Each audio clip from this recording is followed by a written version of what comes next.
মানে শিৱসাগৰত খেলিম আৰু শিৱসাগৰত জিকিম আৰু পিছতো দেখা যাব ন। এতিয়া মই আসনকেইখনৰ নাম ক'ব নোৱাৰোঁ, বেয়া হ'ব, চলি আছে। আৰে মই হ'লো অসমীয়া জাতীয়তাবাদৰ অসমীয়া থলুৱা মানুহৰ আটাইতকৈ গৰ্বিত প্ৰতিনিধি আৰু অসমীয়া থলুৱা খিলঞ্জীয়া মানুহৰ 1 নম্বৰ হেডকোৱাৰ্টাৰখনৰ নাম হ'ল শিৱসাগৰ। গতিকে মই শিৱসাগৰত খেলিম, শিৱসাগৰত জিকিম। আৰু আকৌ এটা কথা কৈ দিছোঁ, মইতো সেইকাৰণে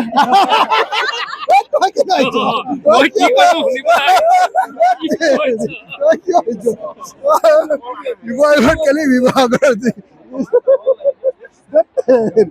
আৰু এটা কথা মই এইটো সদায় মুখ্যমন্ত্ৰীক কওঁৱে যে আপুনি জালুকবাৰীত এই বাহিৰৰ বেংগলী মানুহ, বিহাৰী মানুহ, মাৰোৱাৰী মানুহ আনি জিকি আছে, এবাৰ শিৱসাগৰত আহক না। ইমান খিলঞ্জীয়া খিলঞ্জীয়া কয়, খিলঞ্জীয়া ঠাইডোখৰত এবাৰ শিৱসাগৰত মুখ্যমন্ত্ৰী আৰু মই একেলগতে খেলোঁ। Thank U. এছিষ্টেণ্ট প্ৰফেচাৰ পদটো গোৱালপাৰা কলেজত কৰি আছিলে, কেমেষ্ট্ৰি ৰসায়ন বিভাগৰ, খুব চোকা ছোৱালী। কালি তাই পদত্যাগ কৰিছে, ইস্তফা দিছে আৰু সিদ্ধান্ত লৈছে যে কাইলৈ 11 বজাত জ্ঞানশ্ৰী বৰাই ৰাইজৰ দলত যোগদান কৰিব।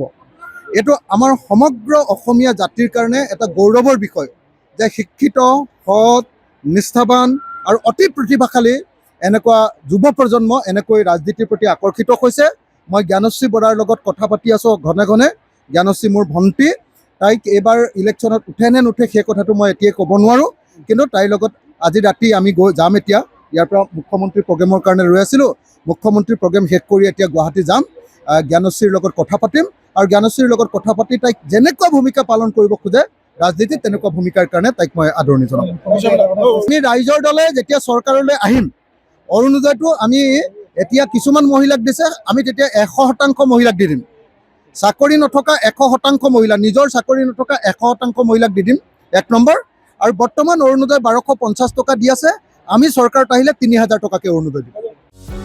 যিকোনো খবৰৰ বাবে যোগাযোগ কৰক আমাৰ এই নম্বৰত 9181 307 2221।